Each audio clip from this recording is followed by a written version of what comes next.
नमस्कार मैत्रिणींनो, कशा आहात? प्रियंकाज रेसिपीमध्ये आपलं मनापासून स्वागत. रोज सकाळी सकाळी खूप गडबड असते. अशा गडबडीत वाटतं की असा एखादा पदार्थ करावा जो चटकन होईलही व सर्वांना आवडेलही. आज मी तुमच्यासाठी असाच एक पदार्थ बनवणार आहे जो पटकन होतो तसेच पौष्टिकही आहे व सर्वांना आवडणार हे नक्की.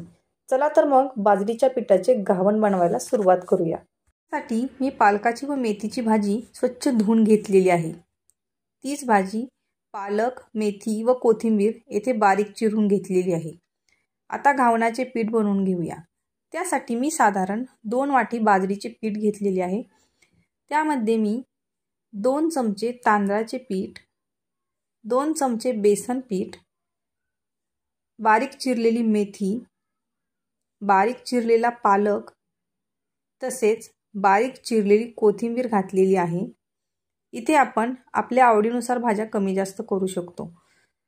आता यामध्ये मी अर्धा चमचा हळद, अर्धा चमचा लाल तिखट, साधारण 1 चमचा जिरे, 1 चमचा ओवा हातावर चोळून घातलेला आहे.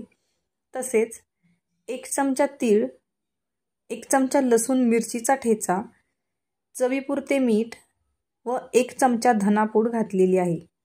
आता यामध्ये मी पाणी घालून ते मिक्स करून घेत आहे. तुम्ही तुमच्या आवश्यकतेनुसार पाणी कमी जास्त करू शकता. बघू शकता मी येथे अशा पद्धतीमध्ये पीठ मळलेले आहे. आता मी याचे घावण बनवून घेत आहे. त्यासाठी प्रथम एक पॅन गरम करायला ठेवलेला आहे. पॅन छान गरम झाल्यावर त्यावर मी 1 चमचा तेल सोडून घेतलेले आहे. आता त्यावर मी थोडे तीळ पसरून टाकून त्यावर घावणाचे पीठ टाकलेले आहे व त्या पिठावर परत थोडेसे तीळ टाकून कडेने तेल सोडून 2 मिनिटांसाठी वाफ देऊन घेत आहे. 2 मिनिटे झालेली आहेत. तुम्ही बघू शकता घावणाला छान वाफ लागलेली आहे. आता हलक्या हाताने व्यवस्थित पलटून घ्यायचे. अशा पद्धतीने दोन्ही साईडने उलटून पलटून मंद आचेवर छान खरपूस भाजून घ्यायचे. इथे बाजरीचे घावण तयार आहे. बघा किती छान जाळी पडलेली आहे.